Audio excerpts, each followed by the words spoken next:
आप सभी को राधे राधे, जय श्री कृष्णा। एक बार फिर स्वागत है लड्डू गोपाल की लीला कथा के साथ। लड्डू गोपाल की इन लीला कथाओं से आप लोगों का मार्गदर्शन होता है, काफी चीजों के बारे में आपको ज्ञान प्राप्त होता है। और लड्डू गोपाल भक्तों से जो छोटी छोटी गलतियां हो जाती है, जिसके कारण उन्हें पूरा फल प्राप्त नहीं होता लड्डू गोपाल की सेवा का, उन गलतियों को सुधार कर लड्डू गोपाल की सेवा का पूर्ण फल प्राप्त किया जा सकता है। और दोस्तों, ठाकुर जी अपने भक्तों का इन लीला कथाओं के माध्यम से मार्गदर्शन करते हैं। लड्डू गोपाल को कुछ लोग पुत्र रूप में सेवा करते हैं, कुछ भाई रूप में सेवा करते हैं, तो कुछ सखा रूप में सेवा करते हैं। और इस कारण से वह उनके साथ उसी प्रकार का व्यवहार करने लगते हैं जैसे अपने पुत्र के साथ करते हैं, जैसा अपने भाई के साथ करते हैं और जैसा अपना सखा के साथ करते हैं। इन सब के बीच वे कहीं न कहीं यह भूल जाते हैं कि उनके साथ हम एक रिश्ता बनाते हैं। वो रिश्ता सिर्फ इसलिए बनाते हैं ताकि हमें उस रिश्ते की कमी महसूस ना हो, ठाकुर जी की हम बड़े ही प्रेम से भाव से सेवा कर सके।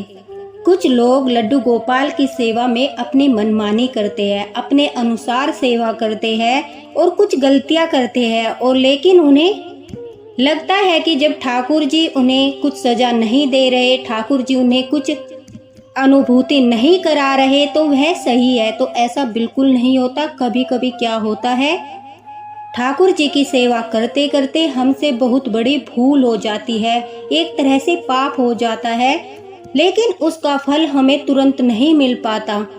और फिर दूसरे लोग भी यह देखकर भ्रमित हो जाते हैं, अपने पथ से भटक जाते हैं दोस्तों कि देखो ये लड्डू गोपाल की इस प्रकार से सेवा कर रही है, लेकिन यह काफी खुश है, इसके ऊपर कोई भी आपत्ति नहीं आई, इसके घर में कुछ भी बुरा नहीं हुआ। इसका मतलब है ठाकुर जी ऐसी सेवा से प्रसन्न होते हैं, तो मैं भी इसी प्रकार से सेवा करूंगी। अगर वह व्यक्ति सही तरीके से लड्डू गोपाल की सेवा कर रहा है, तो भी वह अपने पथ से भटक कर दूसरे की देखा देखी गलतियां करने लगता है। अपने मार्ग से भटक कर वह भी लड्डू गोपाल की सेवा में भूल करने लगता है।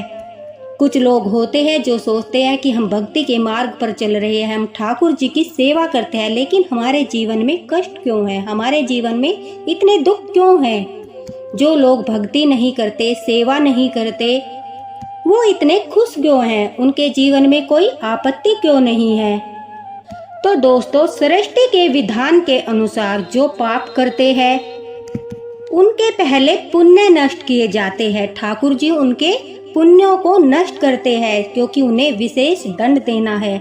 लेकिन जो लोग ठाकुर जी की आराधना करते हैं, सेवा करते हैं, भक्ति करते हैं, सत्य के मार्ग पर चलते हैं, ठाकुर जी उन सब के पहले पाप कर्म जो है, उनके पाप जो है उन्हें नष्ट करते हैं। जो उनके पहले जन्मों के हैं या फिर वर्तमान के हैं, उनके साथ साथ नष्ट होते रहते हैं, क्योंकि इसके बाद ठाकुर जी उन्हें सुख प्रदान करने वाले होते हैं। धर्म से चल रहे हैं, जो धर्म का पालन करते हैं, प्रभु की भक्ति करते हैं, वो कष्ट भोग रहे हैं। और जो एक पापी कर्म कर रहा है, जो अपनी मनमानी कर रहा है, वह खुश है, फल फूल रहा है, कोई भी दुख उसे नहीं है, तो समझ लीजिए उसके पुण्य नष्ट हो रहे हैं। जब उसके पुण्य नष्ट हो जाएंगे, वर्तमान का पाप और संचित पाप एक साथ मिलेगा ना, तो भयानक ब्लास्ट होगा, मतलब कि भयानक दर्द होगा। अभी तक वो फल फूल रहा था क्योंकि उसके पुण्य कर्म बचे थे, वो अभी नष्ट नहीं हुए थे। उसे देखकर एक धर्म के मार्ग पर चलने वाले व्यक्ति को यह हो रहा था कि मैं धर्म का पालन कर रहा हूँ, प्रभु की आराधना कर रहा हूँ, यह कभी प्रभु का नाम भी नहीं लेता, पाप करता रहता है, लेकिन यह सुखी है। वो सुखी नहीं है दोस्तों, उसके जीवन में उसके पुण्य नष्ट हो रहे हैं। और याद रखिए, जब उसके पुण्य नष्ट होते हैं तो उसे उसके पापों की सजा भी अवश्य ही मिलती है। आज की यह लीला कथा हमारे साथ उत्तर प्रदेश से सीमा जी ने शेयर किया है। सीमा जी लड्डू गोपाल भक्त है और वो पिछले 2 वर्षों से लड्डू गोपाल की सेवा कर रही है। सीमा जी कहती है कि मेरे घर में लड्डू गोपाल की सेवा हो रही है और मैं हमेशा लड्डू गोपाल को जो है पुत्र रूप में सेवा करती हूँ। जैसे एक माँ अपने बेटे के लिए हर काम करती है, मैं लड्डू गोपाल के लिए वो सभी काम करती हूँ। लड्डू गोपाल को भोजन कराना, उन्हें स्नान कराना, उन्हें विश्राम कराना और लड्डू गोपाल की मैं पुत्र रूप में सेवा करती थी, तो इसलिए मैं लड्डू गोपाल को हमेशा अपने पास सुलाती थी। अपने रूम में, अपने बिस्तर पर अपने पास लड्डू गोपाल को सुलाती थी। जैसे एक माँ अपने बच्चे को अपने पास सुलाती है, उसी प्रकार से मैं लड्डू गोपाल को जो है हमेशा अपने पास सुलाती थी। मुझे लगता था जब मैंने इनके साथ पुत्र का रिश्ता बनाया है तो मैं इन्हें अपनी संतान की तरह ही अपने पास सुलाऊंगी। अब सीमा जी कहती है कि काफी बार मेरी सासू माँ ने इस बात के लिए मुझे टोका, काफी बार मना किया कि ठाकुर जी को अपने पास मत सुलाया करो। भले ही तुम उनकी पुत्र रूप में सेवा करती हो, लेकिन उन्हें अपने पास सुलाना सही नहीं होता। सीमा जी कहती है लेकिन मैं उनकी बात सुनती ही नहीं थी। मुझे लगता था कि यह तो ऐसे ही बोलती है, भला जब मैं लड्डू गोपाल को पुत्र मानती हूँ तो मैं उन्हें अपने पास कैसे नहीं सुला सकती। और साथ ही लड्डू गोपाल ने भी कोई अनुभूति नहीं कराई। सीमा जी कहती है मेरे साथ कुछ बुरी घटना भी नहीं हुई, घर में कुछ अनहोनी भी नहीं हुई, तो मुझे लगता था कि ठाकुर जी शायद इस बात से प्रसन्न है, उन्हें मेरे साथ सोने में कोई आपत्ति नहीं है। अब सीमा जी कहती है कि कुछ दिनों के बाद मैं प्रेग्नेंट हो गई और मैंने एक बेटे को जन्म दिया। जब मैंने अपने बेटे को जन्म दिया तो उस समय मेरी सासू माँ ने लड्डू गोपाल की सेवा की, लेकिन जैसे ही मेरा बेटा 3-4 महीने का हुआ, मैंने फिर से लड्डू गोपाल को अपने बेटे के साथ अपने साथ ही सुलाना शुरू कर दिया। अब फिर मेरी सासू माँ ने मुझे टोका कि छोटा बच्चा है, इस तरह से तुम्हें लड्डू गोपाल को नहीं सुलाना चाहिए। लेकिन सीमा जी कहती है मैंने उनकी एक न मानी और मैंने कहा नहीं, यह तो लड्डू गोपाल के साथ भेदभाव होगा। उन्हें लगेगा कि जैसे ही मैंने बेटे को जन्म दिया तो मैंने उन्हें अपने पास सुलाना बंद कर दिया। मैं लड्डू गोपाल को भी अपने पास ही सुलाऊंगी। और उनकी एक भी बात न मानकर सीमा जी कहती है मैंने लड्डू गोपाल को फिर से अपने पास सुलाना शुरू कर दिया और यह मेरी सबसे बड़ी भूल थी।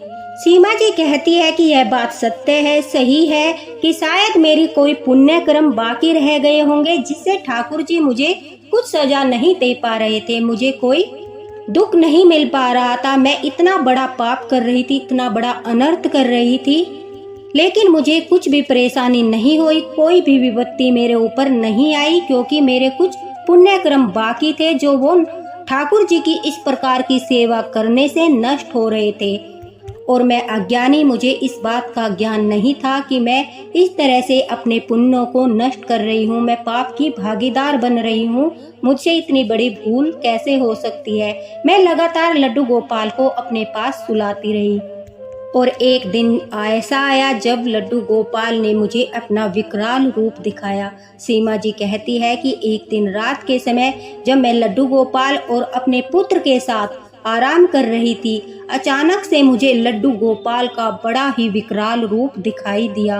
लड्डू गोपाल गुस्से से बिस्तर से उठकर मंदिर की तरफ जा रहे थे। मैंने जैसे ही उन्हें आवाज लगाई, उन्होंने गुस्से से मेरी तरफ देखा और बिना कुछ कहे लड्डू गोपाल मंदिर के अंदर चले गए। अब सीमा जी कहती है ऐसा भयानक रूप लड्डू गोपाल का मैंने अपने जीवन में कभी भी नहीं देखा था। अचानक से घबराकर लड्डू गोपाल का ऐसा रूप देखकर सीमा जी कहती है मेरी आंखें खुलती है और मैं अचानक से क्या देखती हूँ कि लड्डू गोपाल सचमुच बिस्तर से नीचे गिरे हुए थे। वो बिस्तर पर नहीं थे, पास में ही मेरा बेटा लेटा हुआ था, लेकिन उसने बिस्तर पर गंदगी कर दी थी। जैसे होता है ना, छोटा बच्चा सोए रहता है, वो टॉयलेट कर देता है। तो सीमा जी कहती है कि मेरे बच्चे ने बेड पर जो है टॉयलेट कर दिया था और लड्डू गोपाल जो थे वो बिस्तर पर नहीं थे, वो बेड से नीचे गिर गए थे। ऐसा लग रहा था जैसे कि लड्डू गोपाल ने स्वयं ही पलटी मार ली हो, क्योंकि आज से पहले कभी भी ऐसा नहीं हुआ था। वो कहती है कि मैं लड्डू गोपाल के दाएं बाएं दोनों तरफ छोटा सा पिलो लगाकर उन्हें लिटाती थी, लेकिन आज लड्डू गोपाल पिलो लगाने के बाद भी नीचे गिर गए थे। अब सीमा जी कहती है मैंने दौड़कर लड्डू गोपाल को उठाया, सीने से लगाया और उन्हें फिर से बिस्तर पर लुटा दिया। उन्हें लेटाने के बाद मैंने अपने बेटे के पास साफ सफाई की तो वह कहती है कि अचानक से मुझे लड्डू गोपाल का वो भयानक रूप याद आया, उनका वो भयानक स्वरूप याद आया जो मुझे सपने में दिखाई दिया था, और मुझे एहसास हुआ कि शायद मुझसे भूल हो गई है। लड्डू गोपाल मुझसे नाराज है। लड्डू गोपाल जो है वो यहाँ पर नहीं सोना चाहते, इसलिए वो उठकर चले गए हैं, मंदिर की तरफ जा रहे हैं और गुस्से में दिखाई दे रहे हैं। देखिए, पहली बार सीमा जी को अनुभूति हुई, वो भी गुस्से में विकराल रूप की अनुभूति हुई। तो इसका मतलब आप समझ लीजिए कि लड्डू गोपाल इस बात से बिल्कुल भी प्रसन्न नहीं थे। लेकिन अभी सीमा जी के पुण्य कर्म बचे हुए थे, इस वजह से उन्हें कोई सजा नहीं मिल रही थी, उन्हें उनके अपराध के लिए कोई भी कष्ट नहीं मिल रहा था। अब सीमा जी कहती है, उस दिन जब मुझे लड्डू गोपाल विकराल रूप में दिखाई दिए, उस दिन के बाद मेरी परेशानियां बढ़ना शुरू हो गया। मेरा बेटा जो था वो बीमार रहने लगा। अचानक से मेरे हस्बैंड का जो है एक्सीडेंट हो गया और घर में परेशानियां ही परेशानियां बढ़ने लगी। अब मेरी सासू माँ ने मुझे कहा कि देख सीमा, मैंने तुझे पहले ही मना किया था कि ठाकुर जी को अपने पास मत सुला, लेकिन तूने मेरी एक न मानी। तूने कहा कि मैं इन्हें बेटे रूप में सेवा करती हूँ, मैं इन्हें अपने बेटे की तरह ही अपने पास सुलाऊंगी। देख, वो ठाकुर जी है, वो बांके बिहारी जी का बाल स्वरूप है। तू उन्हें अपने पास सुला सकती थी, लेकिन उसके लिए स्वच्छता का भी ध्यान रखना होता है। और यह बिल्कुल सत्य बात है। अगर आप लड्डू गोपाल को अपने पास सुलाना चाहते हैं, आपके भाव इतने सुंदर है, आपके भाव इतने अधिक जागृत हो गए हैं कि आप लड्डू गोपाल को तन मन धन सब कुछ समर्पित करना चाहते हो, तो दोस्तों, लड्डू गोपाल ठाकुर जी को सुलाने के लिए सबसे पहले तुम्हें जो है कामना का त्याग करना होगा। आपको अपने पति के पास नहीं सोना, लड्डू गोपाल के पास सोना है तो अलग से उनके पास बिस्तर लगाइए, उनका अलग से बेड लगाइए, उन्हें अपने पास सुलाइए, स्वच्छ रूप में उन्हें अपने पास सुलाइए, बिल्कुल पवित्र रूप में अपने पास सुलाइए। और यह मैं बिल्कुल खुलकर बोल रही हूँ कि आपको स्वच्छता का ध्यान रखना है। और अगर आप ऐसा नहीं कर सकते, ठाकुर जी कभी भी यह नहीं कहते कि तुम अपने गृहस्थ जीवन को त्याग कर मेरी सेवा करो। ठाकुर जी की सेवा गृहस्थ में रहकर भी की जा सकती है कि उन्हें अच्छे से बिस्तर लगाकर मंदिर के पास ही सुलाइए या अलग से उनके रूम की व्यवस्था कीजिए, वहाँ पर सुलाइए। अगर आपके मन में यह भाव है कि हमारे रूम में एसी है, हमारे रूम में पंखा है, लड्डू गोपाल गर्मी में बिना पंखे के कैसे सोएंगे, तो आप उनके लिए एक छोटे से पंखे की, छोटे से कूलर की व्यवस्था कर दीजिए। अगर आपके भाव इतने जागृत है तो इतना तो आप कर ही सकते हो। लड्डू गोपाल के लिए एक छोटे से पंखे की व्यवस्था कर दीजिए। ठाकुर जी को वैसे इन सांसारिक चीज़ों की आवश्यकता नहीं है। अगर उन्हें भी व्यक्तियों की तरह सांसारिक चीज़ों की आवश्यकता होती तो ठाकुर जी आम इंसान होते। वो तो ठाकुर जी है, वो तो सृष्टि के पालनहार है। उन्हें इंसानों की तरह इन सांसारिक भौतिक चीज़ों की आवश्यकता नहीं होती। उनका विग्रह इतना शीतल होता है कि उन्हें सर्दी और गर्मी नहीं लगती। लेकिन अगर आपके मन के भाव है कि आपको लगता है मेरे ठाकुर जी को गर्मी लग रही है, मेरे ठाकुर जी को सर्दी लग रही है, तो आप उनकी सेवा में एक सेवा बढ़ा दीजिए, उनके लिए छोटे से कूलर या पंखे की व्यवस्था कर दीजिए। और अगर आप उन्हें अपने पास सुलाना चाहते हैं तो सबसे पहले आपको स्वच्छता का ध्यान रखना होगा। कुछ लोग देखा देखी यही करते हैं कि वो भी लड्डू गोपाल को अपने पास सुलाती है, उसके ऊपर कोई परेशानी नहीं है, कोई आपत्ति नहीं है, सब कुछ अच्छा चल रहा है, तो मैं भी ऐसे ही लड्डू गोपाल को सुलाऊंगी। तो यह आपने जान ही लिया होगा कि जब तक हमारे पुण्य कर्म बचे रहते हैं तब तक हमें कोई पीड़ा नहीं मिलेगी, कोई संकट हमारे ऊपर नहीं आएगा। लेकिन जिस दिन हमारे पुण्य समाप्त हो जाएंगे उस दिन ठाकुर जी हमें सजा अवश्य देंगे, क्योंकि यह शास्त्रों में भी लिखा है कि ठाकुर जी की सेवा में स्वच्छता का ध्यान रखना चाहिए, तभी लक्ष्मी जी का आगमन होता है, तभी ठाकुर जी प्रसन्न होते हैं। और मैं आप लोगों को भ्रमित नहीं कर रही हूँ, मैं यह चाहती हूँ कि हर लड्डू गोपाल भक्त को उनकी सेवा का पूर्ण फल मिले। अब सीमा जी कहती है कि धीरे धीरे परेशानियां बढ़ने पर मुझे भी समझ आने लगा कि यह बात बिल्कुल सत्य है, मैंने बड़ा ही अपराध कर दिया, मैंने बड़ा ही पाप कर दिया। अब सीमा जी कहती है कि मुझे जितना कष्ट भोगना था मैंने सब कष्ट सहन किया, काफ़ी समय तक घर में परेशानी चलती रही। महीनों में उनके हस्बैंड ठीक हुए और कई महीनों में ही उनका बेटा ठीक हुआ। उन्हें उनके कर्मों की सज़ा मिल चुकी थी। आर्थिक व्यवस्था भी काफ़ी बिगड़ चुकी थी। अब वह कहती है कि मैं बाके बिहारी जी के मंदिर में वृंदावन लड्डू गोपाल को लेकर गई। वहाँ पर मैंने अपने पापों के लिए बिहारी जी से क्षमा याचना की, उनसे प्रार्थना की, हे ठाकुर जी, मैं अज्ञानी थी, मैं मूर्ख थी, मुझे आपकी सेवा से जुड़े नियमों का ज्ञान नहीं था। जैसे जैसे मुझे ज्ञान हुआ मैंने सेवा सही तरीके से करना शुरू कर दिया। मेरे अपराधों के लिए मुझे क्षमा कर दीजिए, मेरे कष्टों को दूर कीजिए। और कहते कहते सीमा जी कहती है कि मेरी आंखों से आंसू छलक उठे। और जब एक भक्त लड्डू गोपाल भक्त बिहारी जी का भक्त लड्डू गोपाल के या बिहारी जी के सामने पश्चाताप के आंसू निकालता है, उसे अपनी गलती का एहसास होता है, वो माफ़ी मांगता है, तो ठाकुर जी का मन इतना कोमल है, इतना प्यारा है कि वो उन्हें माफ़ कर देते हैं। अब सीमा जी कहती है कि मैं ठाकुर जी से प्रार्थना करके घर आकर लड्डू गोपाल की पूरी स्वच्छता के साथ, पूरे नियम के साथ सेवा करने लगी। मैंने उनके लिए अलग से सोने की व्यवस्था की। मैंने उनके लिए एक छोटा सा फैन लगवाया और ठाकुर जी को अपने बेडरूम से अपने पास से अलग सुलाना शुरू किया। सुलाने से पहले उन्हें दूध पिलाकर अच्छे से लोरी सुनाकर मैं उन्हें सुलाती थी और सुबह उठकर नहा धोकर अच्छी तरह से स्वच्छ होकर फिर ठाकुर जी को स्पर्श करती थी। उसके बाद उन्हें स्नान कराती थी और भोग लगाती थी। इस प्रकार से सीमा जी कहती है कि मैंने अपनी गलती को सुधारा और मैं चाहती हूँ जो गलती मुझसे हुई है कोई भी लड्डू गोपाल भक्त ऐसी गलती न करे, अपने पद से भ्रमित न हो और लड्डू गोपाल की सेवा जो है इसी तरह करे जैसे वह ठाकुर है, वह महलों के राजा है, वह सृष्टि के पालनहार है। भले ही हम उनके साथ कुछ भी रिश्ता बनाते हैं लेकिन हमें नहीं भूलना चाहिए कि वो ईश्वर है, वो भगवान है। और भगवान जब ही मिलते हैं जब हम उनकी समर्पण भाव से, स्वच्छता से, प्रेम से उनकी आराधना करते हैं। जैसे आपने देखा होगा मेहंदी का पत्ता जो होता है दोस्तों, उसे प्रक्रिया से लगाने के बाद ही रंग आता है।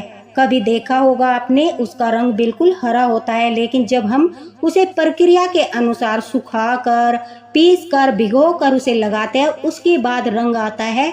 ठीक उसी प्रकार से जब हम भक्ति करेंगे, साधना करेंगे, पूरे सच्चे मन से ठाकुर जी का नाम जप करेंगे, स्वच्छता से उनकी सेवा करेंगे, उसी के बाद हमारे हृदय के अंदर ठाकुर जी को देखेंगे। जिधर भी दृष्टि जाएगी हमें ठाकुर जी नजर आएंगे। इसके लिए हमें एक प्रक्रिया से गुजरना होता है। ठाकुर जी की सेवा बड़े ही प्यार से, स्वच्छता से, नियम के अनुसार करनी होती है। उसी के बाद हमें अनुभूतियाँ होना शुरू होता है लड्डू गोपाल की। उसी के बाद लड्डू गोपाल की लीलाएं हमें दिखाई देती है। हर कदम पर, हर तरफ हमें हर जगह लड्डू गोपाल दिखाई देते हैं।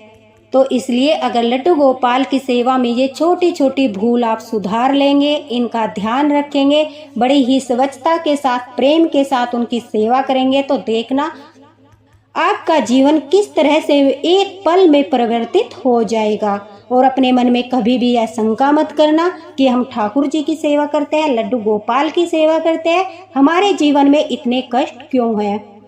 तो समझ लेना कि आपके पाप नष्ट कर रहे हैं ठाकुर जी, उसके बाद आपके साथ अच्छा ही अच्छा होने वाला है।